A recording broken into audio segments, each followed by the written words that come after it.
Halo semua, apa kabar? Semoga kabar kalian baik-baik saja. Siap kan untuk dengerin materi dari saya dan kawan-kawan saya? Oke, lanjut aja ya. Materi yang akan saya bawakan yaitu tentang nilai dan norma konstitusi. Nah, apa sih konstitusi itu?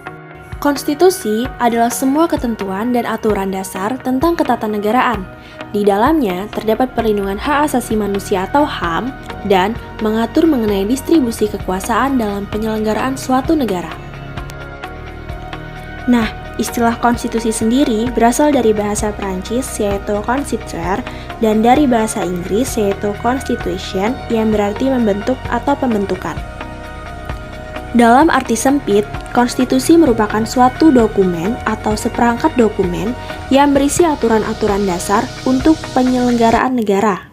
Sedangkan dalam arti luas, konstitusi merupakan peraturan, baik tertulis maupun tidak tertulis, yang menentukan bagaimana lembaga negara dibentuk dan dijalankan.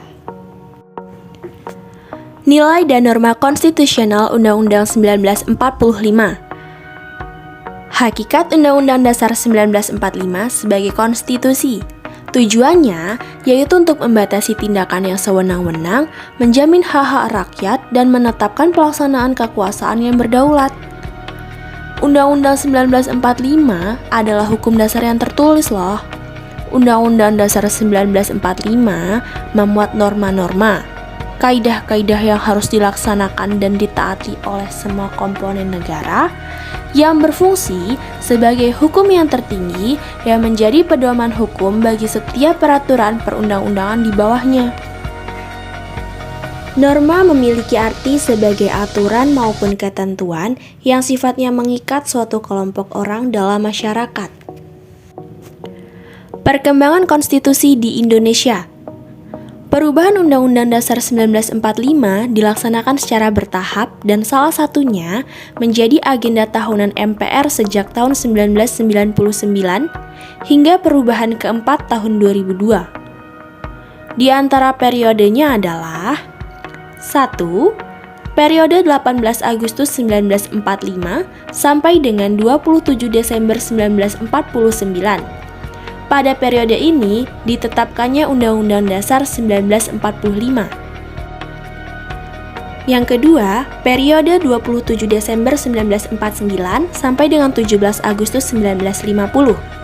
Pada periode ini, konstitusinya adalah Republik Indonesia Serikat atau RIS. Selanjutnya, periode 17 Agustus 1950 sampai dengan 5 Juli 1959. Periode ini ditetapkannya Undang-Undang Dasar Sementara tahun 1950. Periode 5 Juli 1959 sampai dengan sekarang. Periode ini berlakunya kembali Undang-Undang 1945 dengan melalui Dekret Presiden 5 Juli 1945. Hingga sekarang, Undang-Undang Dasar Negara 1945 terjadi 4 kali perubahan, yaitu amandemen pertama 14 sampai 21 Oktober 1999 dan amandemen kedua 7 sampai 18 Agustus tahun 2000, amandemen ketiga 1 sampai 9 November 2001 dan amandemen yang keempat 1 sampai 11 Agustus tahun 2002. Hubungan antara konstitusi Undang-Undang Dasar 1945 dengan kehidupan berbangsa dan bernegara di tanah air. Sebagai warga negara yang baik, yaitu warga negara yang memiliki kesetiaan terhadap bangsa dan negara yang diliputi rasa terhadap ideologi negara, konstitusi, peraturan perundang-undangan, kebijakan pemerintah. Konstitusi memiliki arti penting bagi negara karena kedudukannya dalam mengatur kekuasaan, membatasi kekuasaan, menjadi barometer dalam kehidupan berbangsa dan bernegara, serta memberikan acuan dan pedoman bagi generasi penerus bangsa dalam menjalankan suatu negara.